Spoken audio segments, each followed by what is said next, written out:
10 жасар баласын ерткен жігіт ағасы құм шағалмен жаяулап келеді.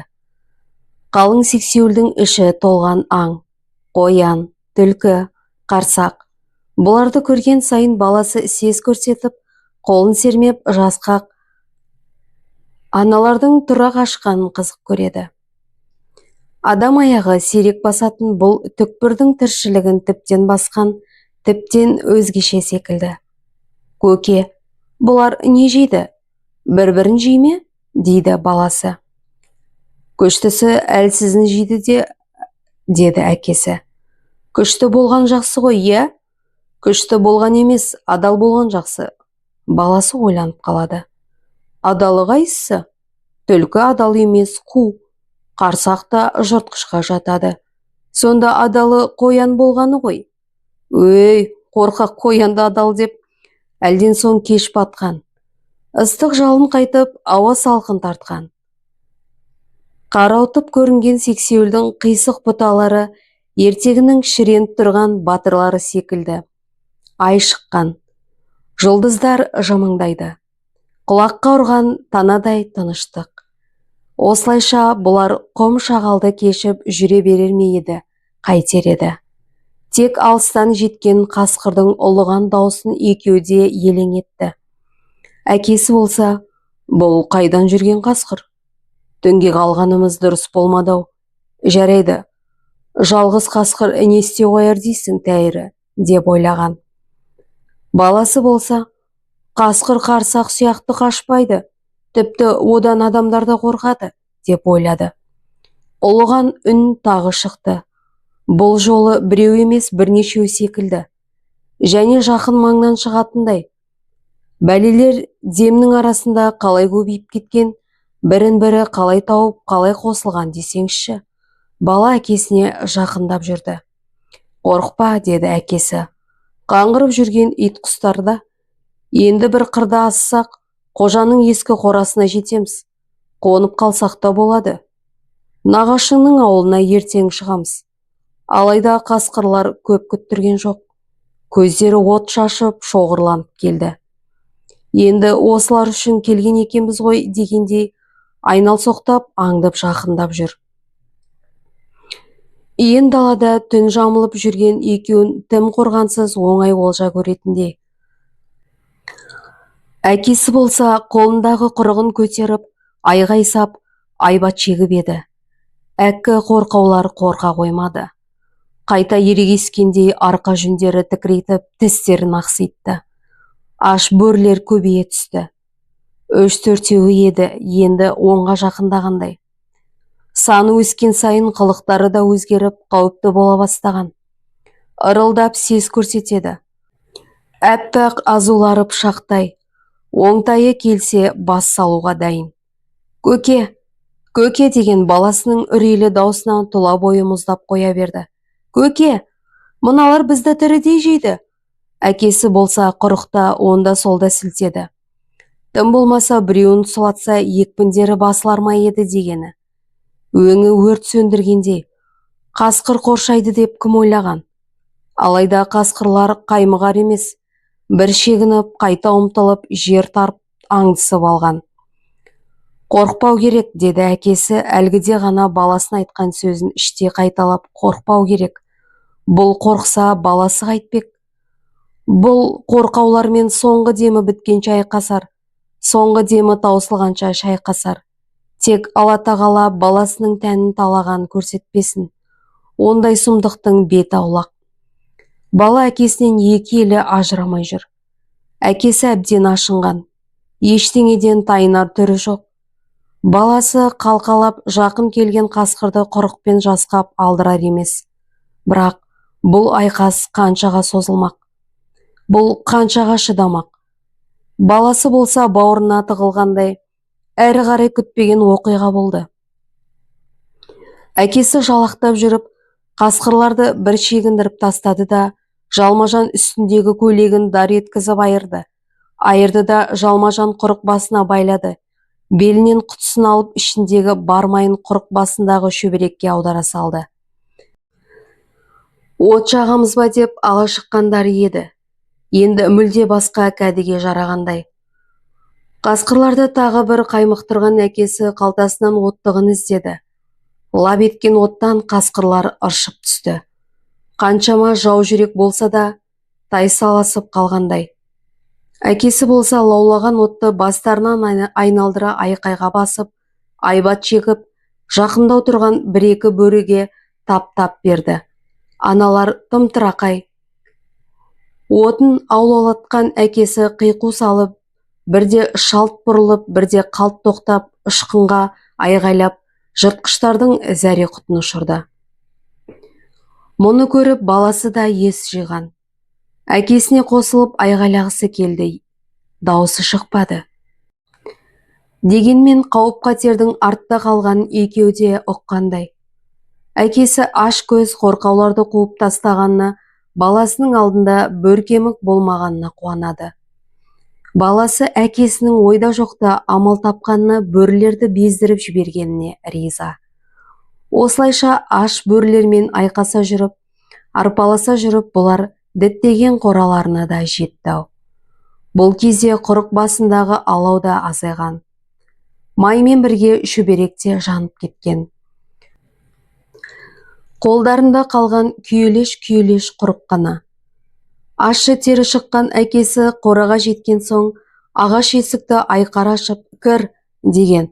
Бұл табалдырықтан аттай бере құрықты ішке құлаштай лақтырып, есікті сарт жапты. Осының бәрі қас пен көздің арасында болғаны соншалықты. Бір топ қасқыр көз алдарында ғайып болған екеуі іздеп, апыр-топыр оңай олжадан айырылып қалғандарына сенбейтіндей. Кенет сырттағы қасқырлар шуласып кетті. Араларына үлкен арлан көшбасшы көкжал келген. Зор даусынан адам шошырлық. Жолындағының бәрін жайпап, қарсы кездескен қаншықтың бірін шаңқ еткізді. Осыған дейін түк бітірмеген қорқауларға рақымы жоқ дүлей күш кеп қосылғандай. Қасқырлар қайта құтырды. Бәрі ызалы. Қораның сыртында саңлау іздеп ала сұрып жүр. Алқынған, арсылдаған дыбыстары жан түршіктіреді. Бір-бірін жұлып жерде. Сақылдаған тістерінен азап ойын қаза болады. Бұларды төс тағаларынан бөліп тұрған нәрсе тас қабырға ғана. Көк тастан қалғаны тас қабырға алынбас қамал секілді. Осыны сезген әкесі баласын жұбатты. «Не де болса қорықпа, жарай ма? Шулаған немелер тас қабырғаны тесіп кіріп алсын. Таң атқанша шыдаймыз. Таң атқан соң кетеді бәрі құйрықтарын қысып». «Неге кетеді? Күндізден қорқа ма?» «Әрине қорқады. Қасқырлар да қорқады, балам. Өзінен қорқпағандардың бәрінен қорқады». Әкесінің сөзі баласына дем бергендей, жүзіне қан жүгіріп, жан шақырғандай. Сөйтіп екеуі жайпарақат әңгімемен отыра берер ма еді? Қайтер еді, бірақ төбеден шыққан сықыр екеуін де елең еткізді. Гөр еткен арлан даусы енді жоғарыдан естілген. Ішке кірудің амалын таппай, аласұрған арлан аласа қораның төбесіне ырғып шығыпты. Осал жер іздегендей. Білеу ағаштары сирек түскен тал шыбықпен жабылып, үстіне лай құйылған қораның төбесі тайдай қасқырдың салмағына төтеп бере алмай сықырлап тұр. Арлан ақыры осал түсті тапқандай. Арғы бұрышты бұрқыратып қаза бастады. Мына қалпымен теспей тынбайтын түрі бар. Алған бетінен қайтпайтын дүлейдің өзі. Ендігі жерде тас қорада қорған болмайтындай. Не істерін білмей тұрған әкесі жалт-жұлт еткен өткір кездігін шығарып, алақ-жұлақ. Не де болса төбеден түсетін қаскөймен шешуші шайқасқа шықпақ. Қадімгі жекпе-жек. Осы сәт әкесі есіне түскендей, дереу қолына күйелеш құрықты алды. Алды да жіңішке тұсын таңдап, кездігімен кертіп жіберген. Ақыры құрықтан жарты кезде таяқ кесіп алды. «Мә», деді таяқты бұған ұстатып жатып, «менің айтқанымды бұлжытпай істе». Түк түсінбеген баласы басын изей салды. Бұған тіреліп тұрған не барын білмей аң-таң. Төбеден қатқан лай кесектері ағаш қабыршықтары төгіліп түсіп жатыр. Жылт-жылт етіп арланның жалпақ табаны да көріне бастаған. Болар-болмас саңлауды үңгіп, кеулеп кеңейтіп жатыр. Бір қарағанда жыртқыштың бұл қылығы ақылға сыймайтындай көрінсе де, олардың көз алдында болып жатқан нағыз шындық еді. Әрі қарай айқас басталды да кетті. Әкесі бұл кезде еркін кіріп шығып жатқан арланның бір аяғына жармаса кеткен. Жармаса кетіп, бар салмағымен төмен тартқан. Қанша мықты болса да қарулы жігіт қойсын ба, көкжалды тырп еткізбеді. Содан соң сирақты мығымдай ұстаған күйі өткір кездігімен қанжоса қылып тіліп жіберді. «Сұқ ана таяқты», деді бұған сирақтың тесігін керіп тұрып. Өң мен түстің арасында тұрған бала таяқты сирақтың тесігіне сүңгітті де жіберді. Сирақтан қан саулап ағып тұр. Тайдай арланның жан түршіктірер үні түнгі аспанды осып өтті. Құйқа тамырынды шымырлататын жыртқыштың дауысы талай қырдан асқандай. Бұлқынған жанталасқан арланның ащы дауысы тау-тасты күңіреткен.